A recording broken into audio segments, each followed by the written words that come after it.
Today is the day! Hot damn!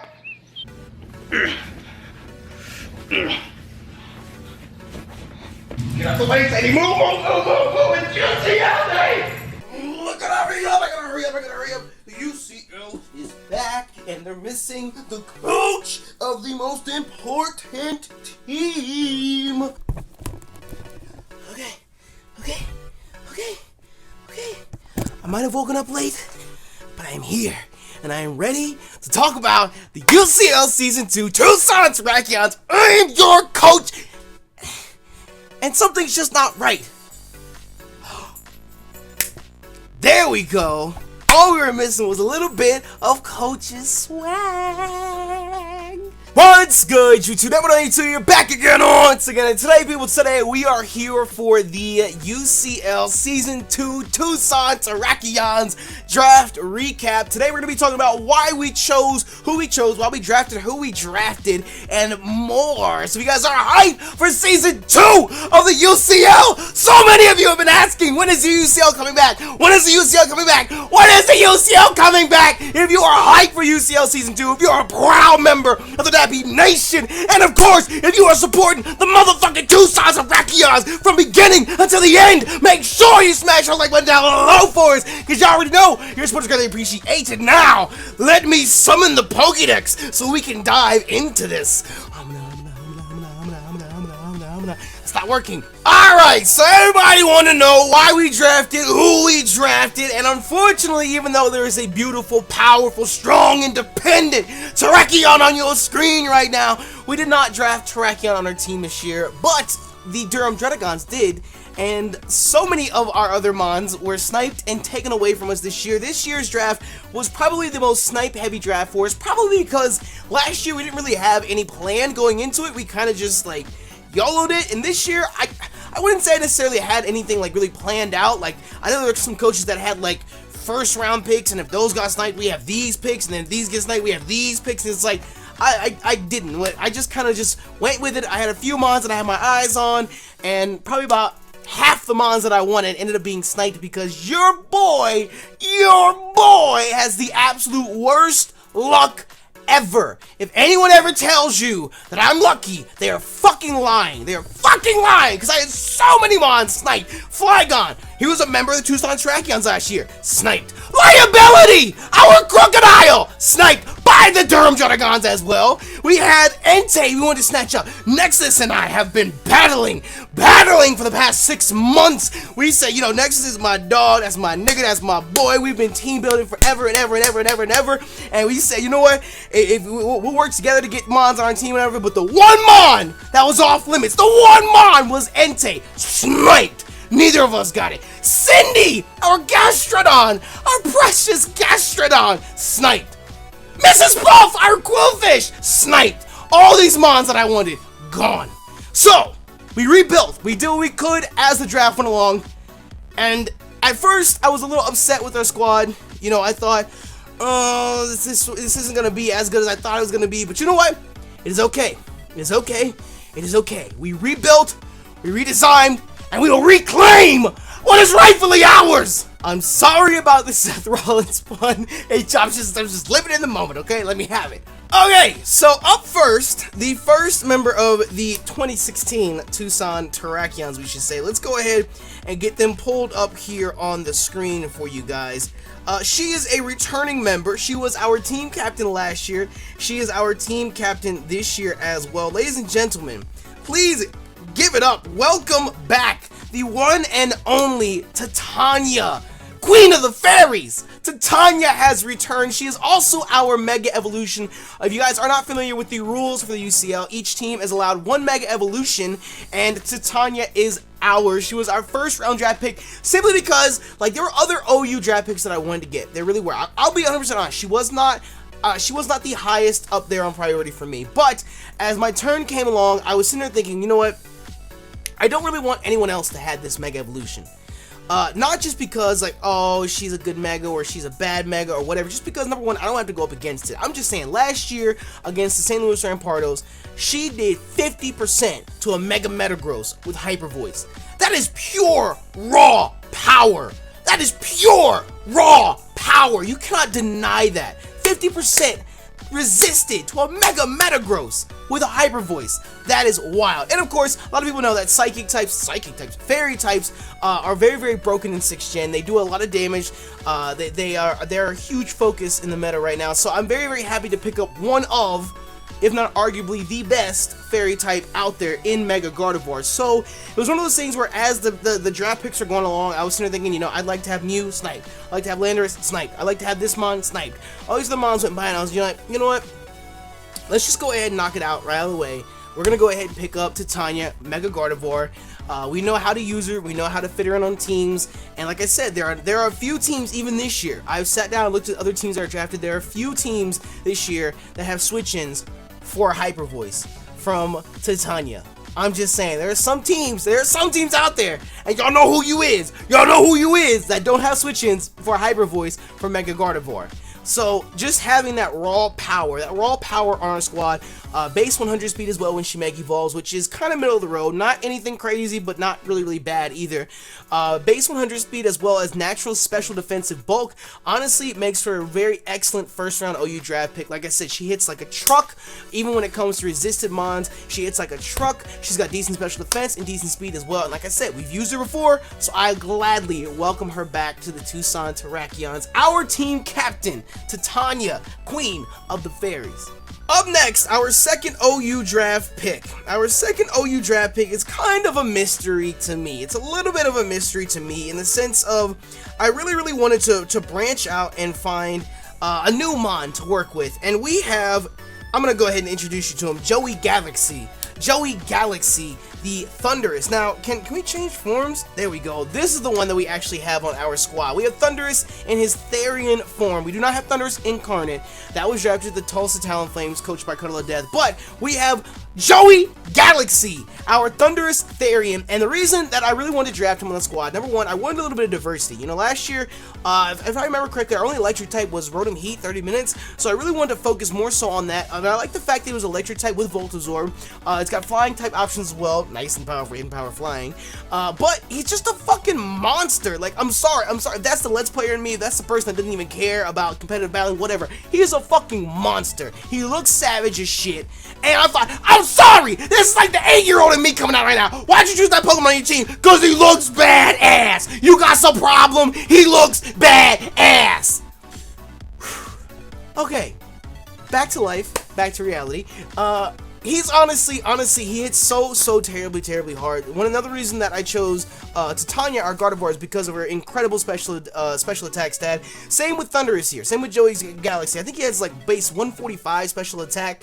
The only downside, which was a huge like debate on whether to get Thundurus, Therian, or Incarnate, is his base speed's 101, Incarnate is 111 or 110, something like that. I think it's 10 points higher, which at the time I didn't really think that much about. You guys will see as our draft goes on, speed definitely becomes a problem, so I'm kind of kicking myself in the ass about it right now. But I really wanted the Volt Absorb. I really wanted like the idea of just nasty plot setup, tear through teams, punch holes in teams. That's what I really wanted, was that high offense. So when it comes to drafting Thundurus, I do not regret it at all. I love it. Like I said, the only regret I might have is the difference between the two forms because of speed, but still, I absolutely love it. He is a wall breaker in and of himself. We get one nasty pot up, there's not a lot of stuff that's switching in and taking the hit from him. So I'm definitely very happy, and I'm welcoming Joey Galaxy to the squad. And if we need to, we can run a mixed Thundurus. We can run a physical Thundurus. I'd run mixed more so than physical, but still, options with U-Turn and Volt Switch are both there. We have Volt Turn in one Mon, goddamn!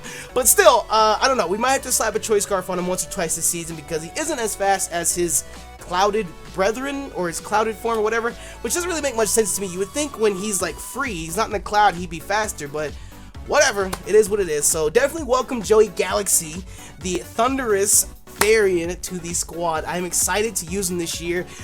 In my mind, it was like we drafted Gardevoir last year. Well, we drafted Gengar first, but we drafted Gardevoir last year, and Gengar was our other hard-hitting special attacker. Now, this time around, we have Joey Galaxy, our hard-hitting special attacker.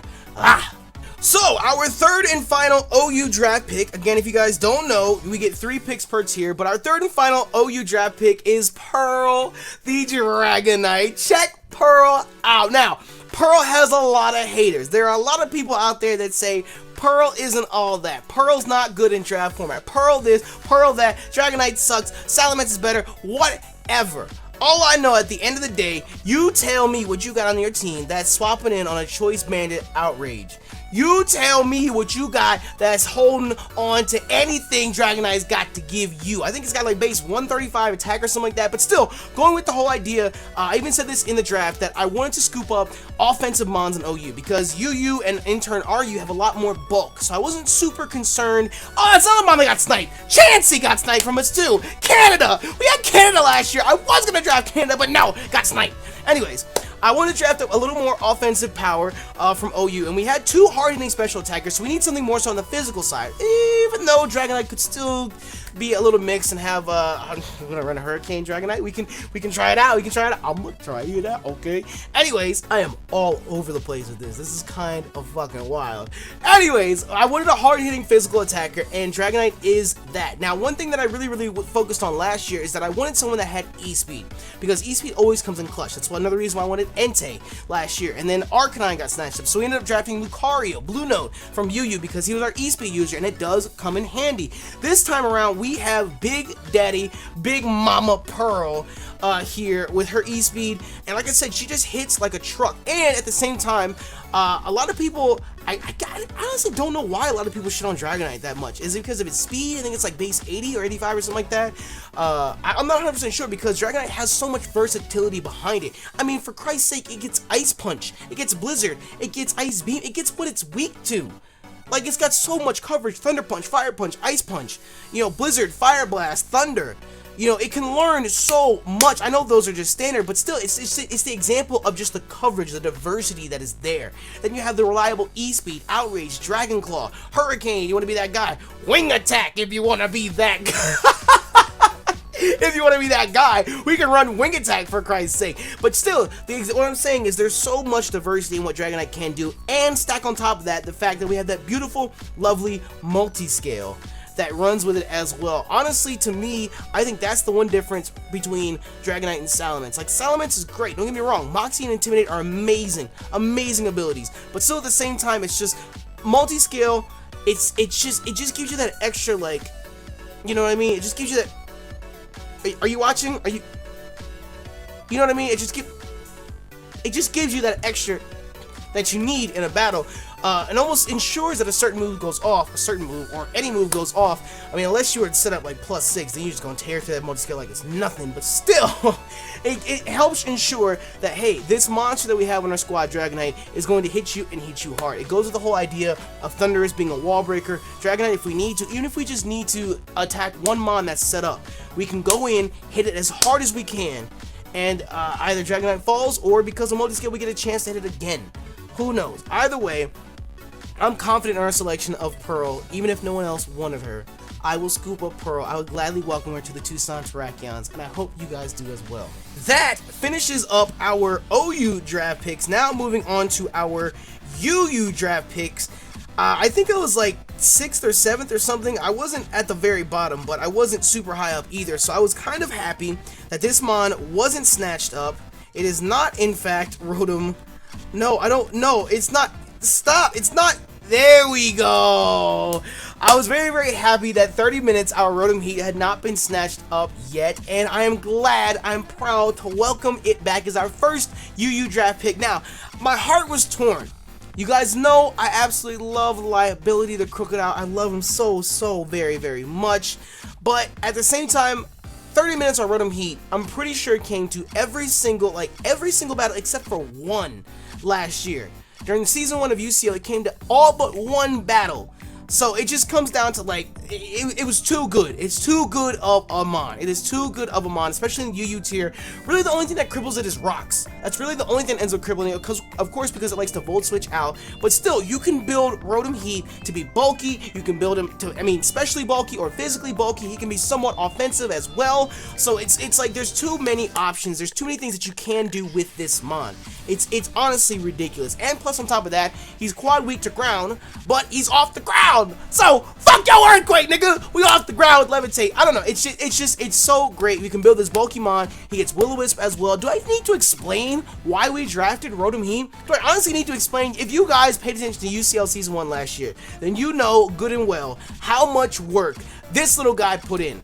Burn the bird, burn the blade, everything came down to the 30 minutes for Rotom Heat. So I'm 100% happy and proud to welcome him back with open arms to the Tucson Terrakions. It just really sucks because Liability ended up getting sniped away from us. Honestly, Liability was going to be my second draft pick. 100% G shit, it was going to happen. It was going to happen. But Leo, coach of the Dragons, he had the wheel pick, and literally like 2 picks before me, he ended up sniping Liability away. And I know he had a smile on his face when he did it. I could hear it in his fucking voice. You know, you ever talk to someone and you can hear them smiling? You can hear them smiling? Yeah, I could hear Leo smiling when he did that. So, you know what, Leo? I thought we were friends. But you know what? It's whatever. It's whatever. See, now I'm mad. Nobody even likes Druddigon. What the fuck is a Druddigon? Who even likes Druddigon? What is Durham? Who even lives in Durham? Alright, moving on to our second UU draft pick. Now, I want you guys to know, when it comes to UU, there are a ton of mons that are kind of like high priority, high value, and get sniped very quickly. Now, one thing that I really wanted to do was when it came to UU, like I said, I had a lot of offensive power in OU. I wanted to build a little more bulk in UU. So our next member that we selected is Britannia, our Empoleon here. Yes, a lot of you guys know about Britannia, but Britannia is joining us here, the Emperor Pokemon himself, Empoleon, because back when I used to be into battling UU, if you guys remember, like 2 years ago or whatever, we had a little stint on the channel where we did Wi-Fi battles, and everyone got on me. It's like, I'm so tired of seeing you battle UU. All you do is battle UU. It's the fucking tier I like to battle in. Like, why do you hate on me for doing what I like? Like, what the fuck? What the fuck? But either way, in UU, there was one particular team that we had that was so good. The wall core was so good. So when it came down to building up a core per se in UU, I mean, I don't know. There are other mods that I could have chosen, like Fortress, but it just, for whatever reason, I had to go with my gut feeling. It just kept calling me back. Go with what you know works. Rotom Heat, Empoleon, absolutely amazing core. Rotom Heat's weak to water and rock, Empoleon's got it covered. Empoleon's weak to electric and ground, Rotom's got it covered. Unless you got a mold breaker Pokemon, Rotom has got it covered. So they cover each other's weaknesses for the most part. On top of that, this gives us a defogger and a phaser as well, because we can roar mons out. We can stall mons out with toxic. We can, it gives us arguably one of the best moves in the game, Scald, which burns mons as well. So I don't know, Empoleon was an interesting pick. I know he was a part of the Grand Canyon Greninjas last year, I think. Yeah, I remember it was because we earthquaked him turn 1 with our Flygon last year. So hopefully this time around with the Tucson Terrakions, Britannia will do a little more work. I'm excited to use Britannia. Empoleon is my favorite 4th gen starter. I'm sorry, I know a lot of people love Infernape. There are a lot of people out there that like Torterra as well, but I personally love Empoleon. I thought when I was a kid, I thought it was bad ass. I want you to know, throwback. I want you to know, when I was a kid, I used to think the move Brine was the best thing in the world. Don't ask me why. Empoleon gets up, I level up, but when I was a kid, I didn't understand that it did more half damage, or I mean, more half health, whatever. I didn't care. I just thought the move Brine sounded so badass. And look at my fucking penguin, whose water's steel. So there's a little kid inside me, you know, jumping around. Got Empoleon. I'm happy. I'm very happy that we have Rotom Heat and Empoleon core to go with it as well. And like I said, it's a defogger, it's a phaser. We also have someone to set up rocks and a Scald user, so I'm very happy with the selection of Empoleon. Moving right along, as the UU draft continued, we had a few more things that ended up being sniped away from us, and I started to shrivel up a little bit. I was sitting there thinking like, oh no, what are we gonna do? How are we gonna cover our weaknesses? What are we gonna do? And then finally, again, I just went with my gut feeling. From that same UU team, the completion of the core, of the good core, defensive core that we had, was Chestnut. Now, I want you to take a step back. And think, is there one mon, or even better yet, how many mons can single-handedly go through the Rotom, Empoleon, Chestnut core? How many mons can? Whatever they're weak to, one of the other mons can counter it. Now, I know there are like pseudos out there that can carry a certain move for each one, but then again, that just comes down to the sense of like, that just comes down to prediction game. You know, like, what are you going to send out next? Oh, you think I'm going to Fire Punch? You're going to Fire Punch? You think I'm going to go out to Chestnut? JK, I go out to Rotom. You want to Air Slash? You think I'm going to go out to Chestnut? JK, I go out to Rotom. You want an Earthquake because you think I'm going to go out to Empoleon? JK, I go out to Rotom. You want to use Rock Slide because you think I'm going to go out to Rotom? JK, I went out to Chestnut. You know, it's one of those things where they counter each other's weaknesses so well. So to scoop up that core from UU honestly meant a whole lot to me. Now, I've only used Chestnut once or twice probably total on a team. So alongside drafting Thundurus, this is a whole new world, a whole new experience for me. But like I said, the few times that I have used it in that solid UU core of Rotom, Heat, Empoleon, Chestnut, it has been nothing but successful. So hopefully this time around in Season 2 of the UCL, it is the same. The only downside to Chestnut is that he's kind of predictable, which is not all that great in draft format. I mean, you kind of know what he's going to go for, what the moveset's going to be. You kind of want to be a little more diverse, but hey, if it's not broken, why do you need to fix it? Sometimes being direct, being blunt works best, and maybe just rocking out with what Chestnut can do will help us out. So I'm very, very optimistic on what Chestnut can do for the squad. I'm looking forward to Chestnut here serving the squad proudly with his shield up, guarding us from all kinds of danger. So welcome him to the Tucson Terrakions, goddammit. Alright, so that is the end of our UU draft picks. Up next, we moved on to RU, and I'm very, very happy because a mon that I wanted last year, we are actually able to go ahead and scoop up. Ladies and gentlemen, our first RU draft pick is Thumbs, the Ambipom. My mindset going into this, because of course, you know, OU and UU are day 1, and RU and NU are day 2. Now, after looking at my draft so far of OU and UU, my team isn't exactly the speediest. I mean, I know Mega Gardevoir is base 100. We have Thundurus there, who's 101. Then you have Dragonite, who's like 85. You have Rotom, who's like 80 as well, or something like that. Empoleon is like base 75 or somewhere around there, I think. And Chestnut's like base 65. So our draft is slowly getting slower, or I should say rapidly getting slower as we go. So I really wanted to scoop up some mons that had some speed behind them. Now, Ambipom, I believe, was like base 110 or 115, somewhere around there. So it's clearly a lot speedier than most mons. Now, at the same time, Ambipom screams nothing but versatility. What's the word I'm looking for? Versatility, not versatility. What the hell? Versatility is not a word. I'm combining two words, but it screams nothing but versatility because we have Fake Out, we have U-Turn, we have Last Resort. If it becomes our last resort, Knock Off, Drain Punch. There's so many different options that we can do with Ambipom, and it's honestly a good lead. It's a good way to start off the squad. It's a good way to rack up chip damage for the enemy team. Like I said, with Fake Out, U-Turn. Does he get Tail Slap?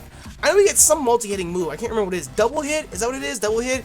It's a good way to rack up extra damage on other teammates. And at the same time, it gives us opportunities. Like I said, we have Volt Turn alongside Thundurus. So we have mons that are actually a little more speedy on the team. And I'm feeling a lot better because, number one, this is like my number 1 pick from the RU tier that wasn't sniped. And we weren't at the beginning of RU either. I think we were like pick 14 or 13 or something like that. And we weren't sniped. Finally, the entire draft, aside from Gardevoir, we've had mons sniped from us.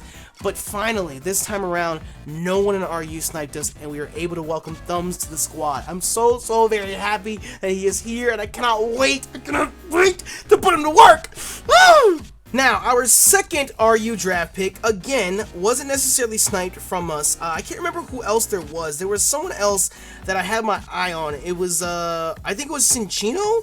Cinchino, I was thinking about drafting because, again, I wanted the notion of a faster team, but drafting 2 normal types I didn't really feel that great about. And on top of that, Mo ended up sniping it from us as well. So my decision ended up being sound and firmly on Drapion here. Now, Drapion, again, isn't too terribly, so I think it's like base 95 speed or something like that. So it's not super duper fast, but it's not slow as Chestnut and Empoleon either. And at the same time, I really wanted something that could take a dark type hit because up until this point, we didn't really have anyone that resisted dark typing. Well, I mean, I know it's neutral on Titania, but still at the same time, with our offensive core being what it is, I really wanted a mon that could scoop up a dark type move better than Chestnut could, because Chestnut's primarily just defensive, not specially defensive. So when it comes to Drapion, even though its special defense isn't all that either, I just really wanted a mon that just flat out resisted, and in turn, Drapion does that, and it covers our weakness of poison when it comes to Chestnut and Titania as well. I mean, again, I know we have Empoleon there, but you don't want to put all that pressure on just one mon.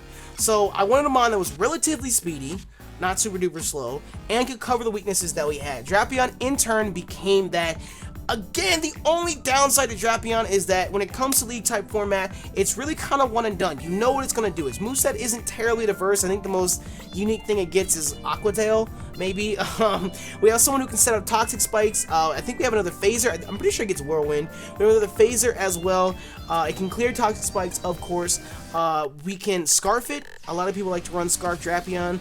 I actually think it's the most common set with Earthquake. It's another knockoff user, a stab knockoff user. I know we spoke about that with Thumbs the Ambipom, but it's a stab knockoff user, so it's going to hit hard. Its attack stat is colossal as well, so even though there are a few cons to Drapion, there are just as many pros, and I don't know, it's another of those things like Drafting Thunders, where it's kind of like a shot in the dark. No pun intended, because it's a dark type, but it's kind of a shot in the dark because it's like, I've never really used Drapion before, whether it's just in battling or League format, so it'll be interesting to see this season how much work Drapion here, which I believe we're going to name Richtofen because he carries Sniper.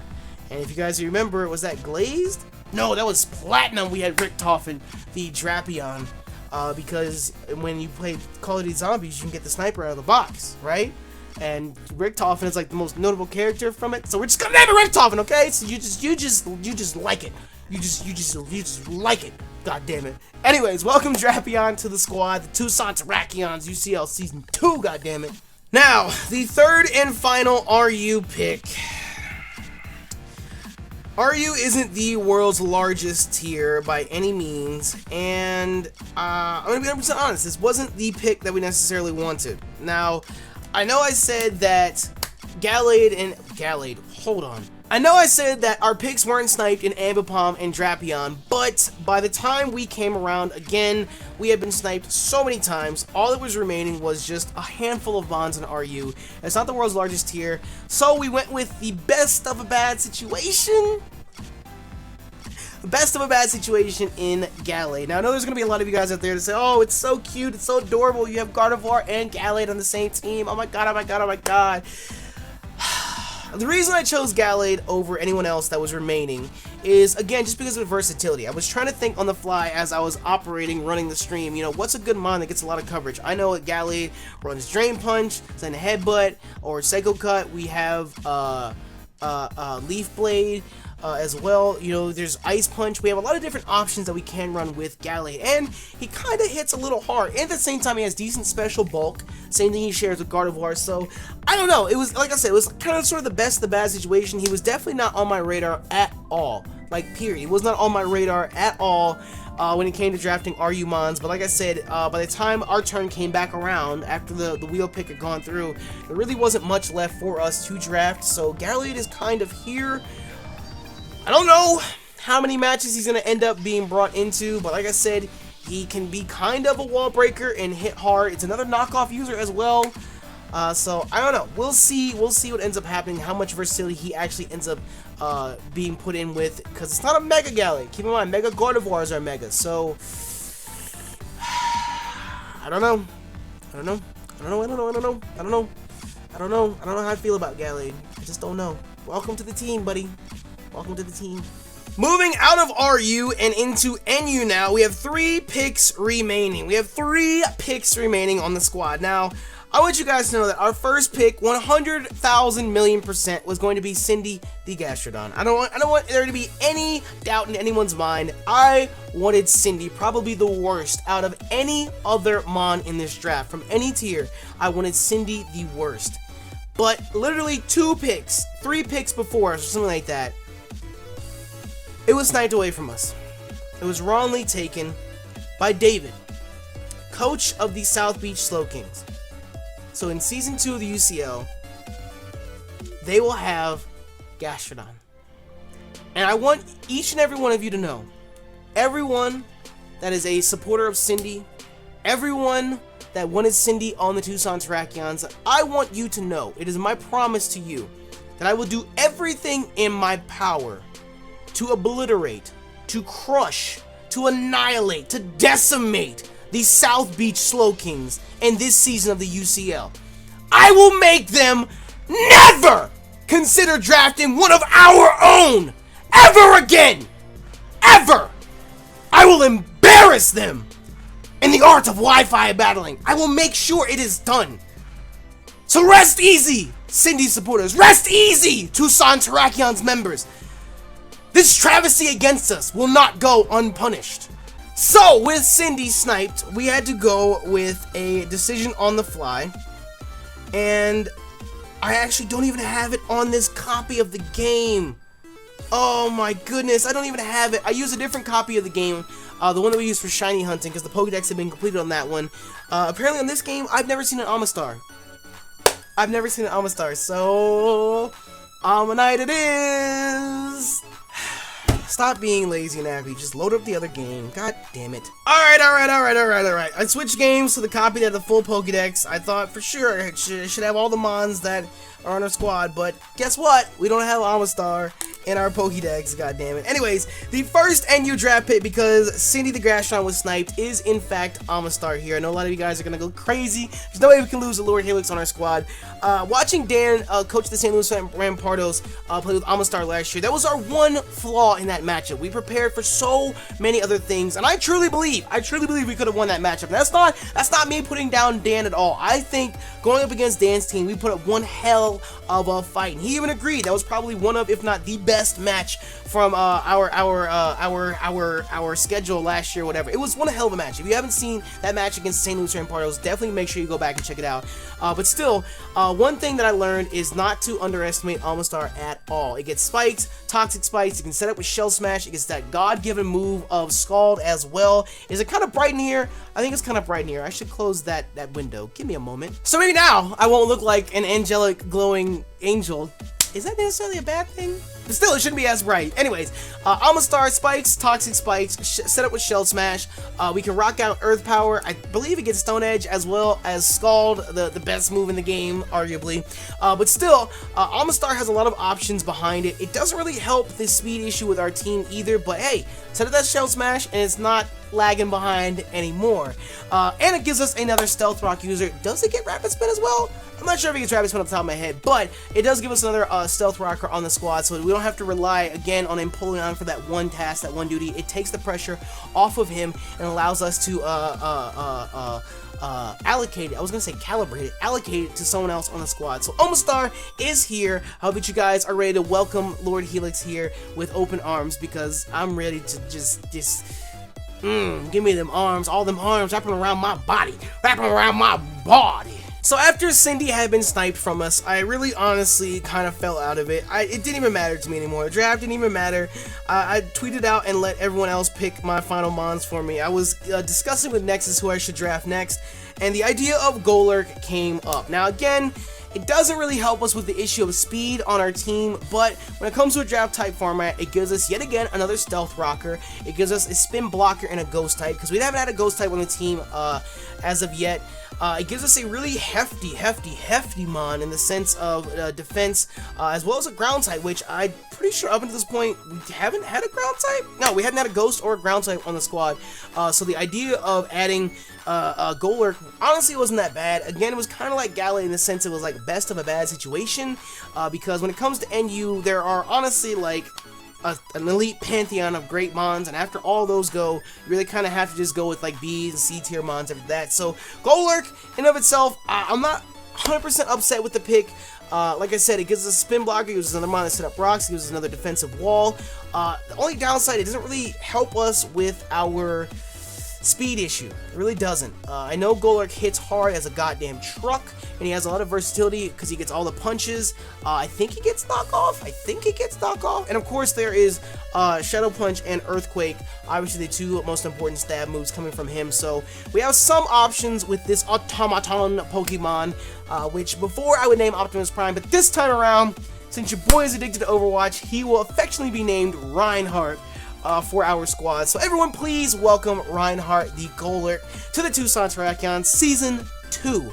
Let's hope he puts in as much work as Reinhardt does in Overwatch, because Reinhardt is like top tier in Overwatch. If you play competitive Overwatch, you better have a motherfucking Reinhardt in your squad. Go to Reinhardt, saves games, hands down. Hopefully this Reinhardt will save our game, goddammit. Alright, the last and final NU draft pick, the last and final draft pick just period for the Tucson Terrakions 2016 season. We have safety first, the Pinsir. I almost said Scizor. I say safety first because it's like scissors, but Have you ever seen a Mega Pinsir? He's kind of fucking wild. Just look at regular Pinsir. Pinsir. Look at regular Pinsir. You need safety first when you handle him. So we have safety first, the Pinsir here. I was kind of at a loss of who our final NU draft pick should be. I want you guys to know I was still so distraught from Cindy being sniped from us that I was considering the craziest stuff in the world. I want you to know there was a time when I was gonna draft Pikachu. I wanted to draft Pikachu. Then I was discussing with Nexus the idea of slacking, perhaps, but then all you have to do is put Protect on your Mon, and it really kind of doesn't help us. There's the idea of Regigigas, but again, that's just setup that you have to go through. Scyther even came into play. I was thinking about drafting Scyther as well, because I think he has like base 108 or 110 speed or something like that, but Scyther's kind of sort of straightforward, really, with what he can do in draft format, so I don't know. There are a lot of things, there are a lot of options. Vileplume was another one, Muck was another one that I thought about drafting. There are a lot of different options for a final NU draft pick, but I decided to go with Pinsir because it gives us a little option of offensiveness, because similar to Heracross, we can Scarf it. It's got Close Combat, X-Scissor, Mega Horn, I believe it gets, Retaliate, of course there's Return. There's a lot of options for us to hit very, very hard with. It gets Earthquake as well. I believe it gets Aerial Ace too, for those fighting types, but still, there are a lot of different options that we can go with Pinsir. Not as diverse as other Mons in the squad, but still, there are a few different options, and I want to check really quickly. Because I know that Heracross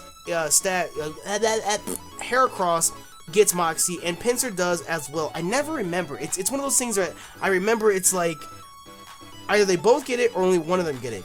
But they both get it. I always psych myself out about that. But it gives us an option of Moxie as well. So we can Scarf Moxie into Close Combat, Scarf Moxie into X-Scissors, Scarf Moxie into Harden or Bide if we want to be that guy. And on top of that, we get Mold Breaker too, which is a very important ability because when it comes to other Mons like the other Rotom forms that other people may have drafted, or Charizard, or not Charizard, who am I thinking of? Oh, it's gonna drive me crazy! I'm gonna remember it at like 4 AM tonight. Anyways, it gives us options against other Mons as well, so we can Earthquake them and do what we need to do. So fuck your ability, goddammit. That's all I got to say. Either way, Pinsir, like I said, he was kind of like a last minute addition to the team, but I'm actually very, very optimistic about it. I'm very, very optimistic about the work that Pinsir can put in for the squad. So yeah, swag. With that, though, that is the entirety of your Season 2 UCL Tucson Terrakions draft. These are the 12 Mons that will fight for the glory of the Tucson Terrakions this season in the UCL. Let me know what you guys think about our draft in the comment section below. I know there are other coaches that put a lot of time and effort and thought into their draft. I'm kind of more so just on the fly, you know, just draft whoever's available, because at the same time, I'm trying to operate the stream and just do 70,000 things at once during the UCL draft stream. But still, I think our draft this year was a lot more well put together than last year's draft. Last year was 100% just, okay, that Mon, alright, that Mon, alright, that Mon. This time around, I was paying more attention and trying to draft and build a better, more solid team. I was kind of upset with my draft at first because so many Mons have been sniped and our draft is so terribly slow, but after about a week of mulling it over, I kind of think our draft isn't too terrible. I really don't think it's as bad as I initially thought it was, so I don't know.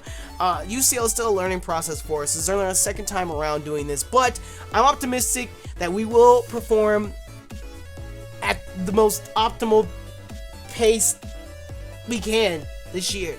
Our goal last year was to break even. That is again our base goal this year. There are 16 teams. We'll have 15 matches. I'm hoping to win at least 8 of them. Hopefully, I'm hoping to win at least 8 of them. If we can go 8-7 this year, I will be beyond livid. Last year we went 10-5. So that exceeded any and all expectations I could have ever had. So that's what we're shooting for this year. Hopefully we can at least go 50%, if not more. So we'll see what ends up happening. And of course, I cannot stress this more than enough to you guys. This is a semi-competitive battling league. So please do not go White Knight Warrior in the comment section of these videos. I can tell you right now, I'll be 100% honest, I will break the 4th wall right now. Myself and the other coaches hate it. Absolutely hate it when the comment section goes wild. It honestly is like the worst aspect of doing UCL. You know, it's like we love the fact that so many of you guys are so hyped and so passionate about UCL, but I want to remind you guys again, it is a semi-competitive battling league. I mean, I did a skit at the beginning of this fucking video, for Christ's sake. Half the league is composed of Let's Players who don't even Wi-Fi battle on a regular basis. It's literally just us as friends getting together and having battles for fun for you guys. That's honestly it. So please, keep that in mind going forward this season with the UCL. Don't ruin it for everyone else around you because you go try hard for one person. A lot of times, it's funny. I keep breaking the fourth wall here, but it's really funny because it's like a running joke between a lot of other coaches that the viewers who go try hard in the comment section, who are like deathly, like, you should have made this move, you should have done that move, you're so stupid. It's like you care about it more than the person who made the mistake. You know what I mean? So it's like, relax, it's okay. The world will still turn tomorrow. Anyways, let me stop rambling here. If you missed out on it last year, Tucson Terrakions shirts are on sale yet again. They will only be available for a limited time, so definitely make sure you go and check out all the information in the description below. So if you want to snag up a Tucson Terrakions shirt this time, you can! If you want to show your support to the squad, you can! Anyways, our first battle will go up on July 16th. We are picking up where we left off. Literally, we are picking up where we left off. Last year, our final battle was against Dan, coach of the St. Louis Rampardos. Our first battle this year is against Dan, coach of the St. Louis Rampardos, and they have a very scary team indeed. We will, in fact, be doing team prep videos every Friday before the battle goes up on Saturday. So keep an eye out next Friday for our first week team prep video, and our first battle will go up next Saturday or July 16th at 10 a.m. Eastern Standard Time. So make sure you are hyped and ready to go. Snag a t-shirt for us if you want to support the squad. Like I said, link to all that is included in the description below. And of course, make sure you go and follow UCL over on Twitter at UCL Official. Any and all updates regarding the league will come from there. They will not come from anywhere else. They will only ever come from the UCL Official Twitter, so please make sure you go and follow. If you don't have a Twitter account, you don't want to make a Twitter account, bookmark the page. Bookmark the page so that you can open it up and look at the updates that are coming through so that you don't miss out on anything UCL related this season. Besides that, I want to thank you guys from the bottom of my little nappy heart again. Like I said, you guys are so excited and so amped and so ready for the return of UCL. It is honestly the reason that we do this. It is so difficult and so hard to get 16 different people, to coordinate 16 different people's schedules, to put on and host an event like the UCL Draft and just the UCL period. That so much time and so much effort and so much work has gone into it. So for you guys to open, I'm getting my words mixed up. For you guys to welcome it with such open arms and show so much tremendous support, it is honestly amazing. It leaves so many of us speechless. So thank you so much for that. It makes all of this so worth the while. So thank you so much. Thank you. I will catch you guys next week for our first team prep video. But besides that, I'm gonna get up out of here. Thank y'all once again for your support and thank you for checking the video. We out this bitch. Bye!